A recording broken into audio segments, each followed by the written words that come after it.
So, limestone is primarily made of calcium carbonate, which, in short, basically means it's made of the skeletons of ancient corals and sea life. That's right, limestone is a fossil. It's a collection of fossils. Now, Tennessee is absolutely overflowing with sedimentary rock. But wait a second. Didn't I just say that the ancient creatures that make up limestone are mostly sea creatures?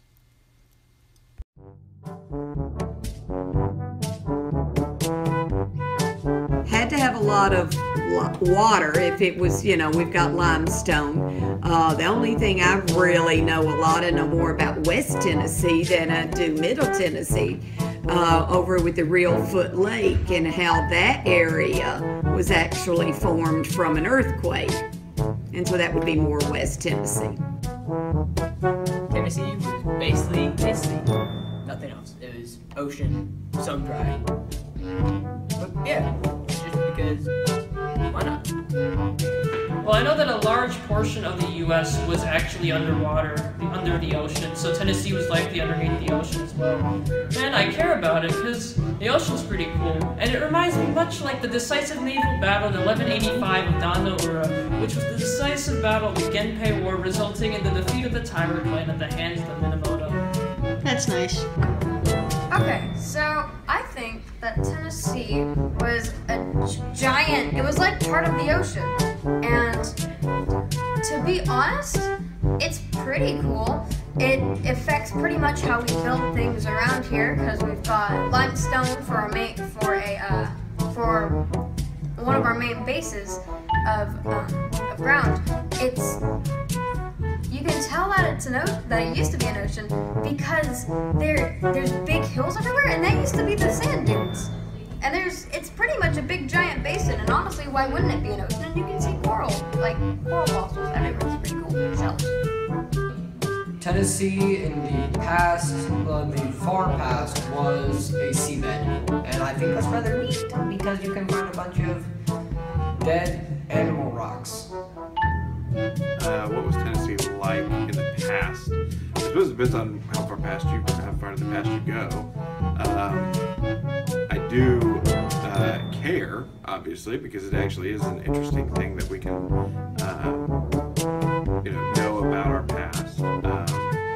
And yet at the same time, I think, I don't really know much about what the early stages of where we are and what we now call Tennessee was like, except for what you've told me.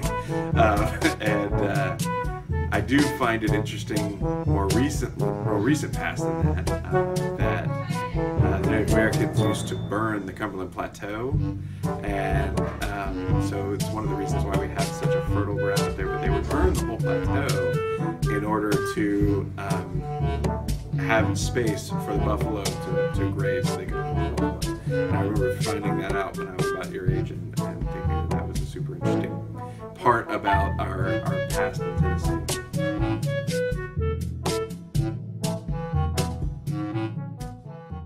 Bam! Take a look at this. This is what America looked like all those millions of years ago.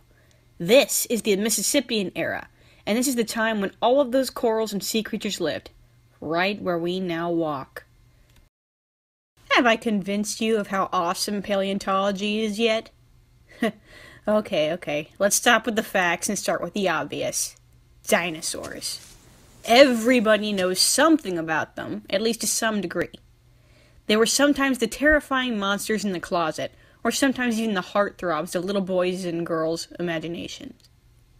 Hollywood nearly broke the box office with the release of Jurassic Park in 1993. I know I certainly adored that movie as a kid, that's for sure. After all, most people assume that paleontology is all about dinosaurs. And sure, they're not wrong. Dinosaurs are a big part of paleontology. But when you think about dinosaurs, a lot of people think just the movies. Jurassic Park, awesome as it was incredibly inaccurate. Half of the things about the dinosaurs in the movie are false. And that includes the reappearances in the following Jurassic Park, Lost World, Jurassic Park 3, and Jurassic World movies. But what is it about dinosaurs? What is it that people love about them? Freaking awesome.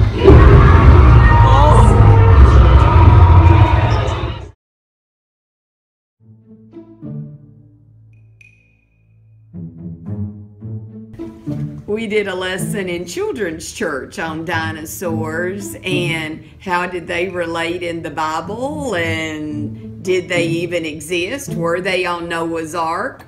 So you didn't have a favorite? No favorite. All right. Alright, so favorite dinosaur is the Spinosaurus, which was where the continent is now Africa. The Dilophosaurus is pretty cool, but I'd say the Ankylosaurus is my favorite. There's a big club on its tail, and it can swing it around, much like one of the monks during the first battle of Uji swung his naginata around, deflecting the arrows.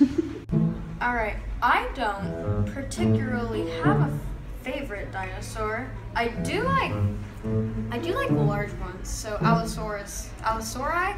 Is that how you say Allosauri? Big ones. Big ones are cool. I don't think it lived in Tennessee.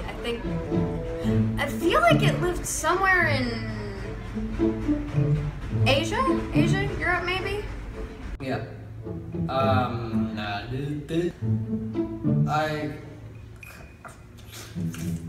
I honestly have no idea what my favorite dinosaur is. I do like that egghead thing. I have no idea when it lived, and I don't know. Is it called the Pachycephalosaurus? That one. Yeah, I like that one. But I have no idea when it lived, and I have no idea where it lived. What is my favorite dinosaur? My favorite dinosaur is probably, like so many people's who are from my era, the Velociraptor, which I don't know if it is actually a dinosaur. I don't know when it lived or where it lived at all, but I loved it because I grew up in the era of Jurassic Park, and that was a great movie that I loved when I was a kid. Great.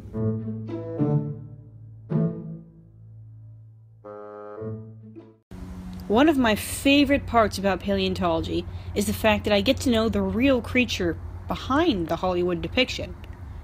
I'll bet a lot of you were probably a little bit surprised on that Velociraptor picture. It doesn't look like a big lizard monster. In fact, it looks a lot like a bird. I'm just gonna say it right now, birds are dinosaurs. A lot of people might not like the depiction of feathered dinosaurs because they want them to remain movie monsters and they don't think that adding feathers to dinosaurs will make them cool anymore. But to me, that's amazing. Dinosaurs are such magical creatures. I'm sure you want to know more about them, right? Well, I'm gonna have to start on sort of a downer. You know those movie star dinosaurs you love? T-Rex, Velociraptor, even Dilophosaurus? Well, those guys didn't live anywhere near Tennessee. Dilophosaurus actually lived way before Velociraptor or T-Rex even existed. See, there's actually more time between Dilophosaurus and T-Rex than there is between T-Rex and us. That's kind of sad. Hollywood isn't exactly known for their accuracy. But Dilophosaurus lived in the Jurassic period, whereas T-Rex and Velociraptor lived in the Cretaceous period. The time of the dinosaurs is what is now known as the Mesozoic era. The Mesozoic era was divided into 3 different periods. The Triassic was the first one, and the Jurassic and Cretaceous were the last 2. Mr. Dilophosaurus was in the middle, and we got Rexy and all her pals at the end.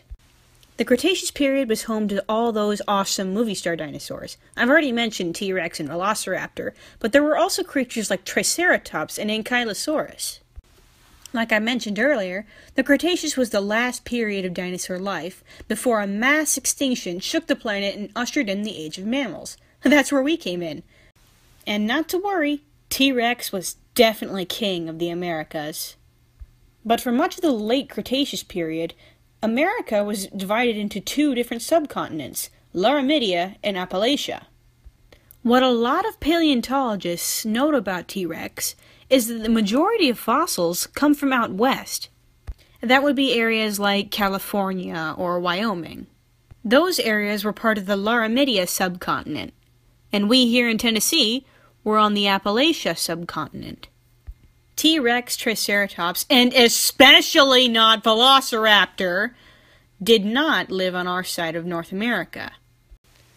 Everybody, Velociraptor did not live in America. Velociraptor lived in Asia, specifically Mongolia. That is why it is called Velociraptor mongoliensis.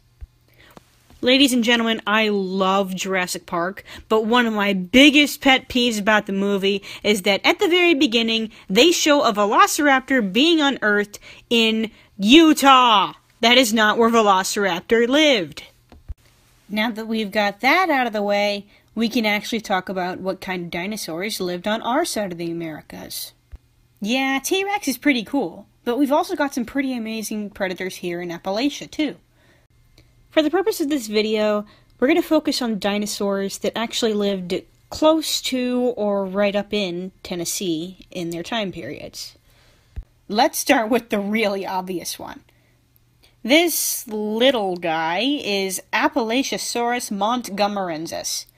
He was smaller than T-Rex, but they were in the same family, the Tyrannosaurs. If his name didn't give it away, this guy was discovered in Montgomery, Alabama, which is pretty close by. Appalachiosaurus are thought to have been agile hunters, fitting into the same ecological niche as leopards in modern-day Africa. They would have hunted smaller herbivores, like this Claosaurus. A much earlier predator, and who was much bigger, was Acrocanthosaurus attokensis, my personal favorite.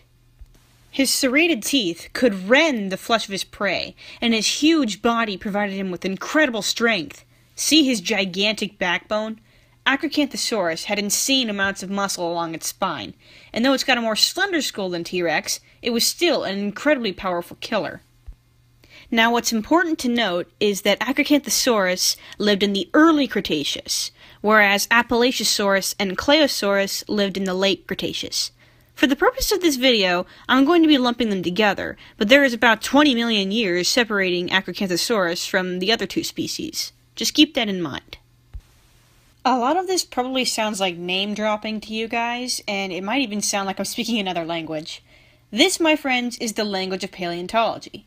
To make things easier, maybe I should just show you.